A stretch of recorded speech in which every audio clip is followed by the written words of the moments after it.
प्रतापगड ज्याला शौर्याचा इतिहास जगामध्ये छत्रपती शिवाजी महाराजांनी करून दिला, त्या अफझल खानाला प्रतापगडाच्या पायथ्याशी शिवाजी महाराजांनी वाघनख्यांच्या सहाय्याने कोतळा फाडला. त्या शिवाजी महाराजांचं शौर्य, त्या शौर्याचा इतिहास सगळीकडे पसरलेला आहे. त्या प्रतापगडावर या ठिकाणी आम्ही आलेलो आहोत. न्यू इंग्लिश स्कूल वलंग, तालुका महाड, जिल्हा रायगड येथील ही शैक्षणिक सहल घेऊन आलेलो आहोत.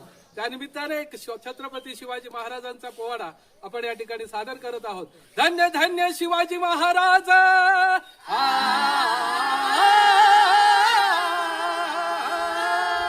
धन्य धन्य शिवाजी महाराज, गाजते नाव आज साऱ्या जगतात, कोरले बहुजनांच्या मनात, कोरले बहुजनांच्या मनात, कोरले बहुजनांच्या मनात. जाणते राजे सिद्ध झालात, जाणते राजे सिद्ध झालात, जाणते राजे सिद्ध झालात. मानाचा मुजरा राज तुम्हा सजी रहा जी जी, मानाचा मुजरा राज तुम्हा सजी रहा जी जी.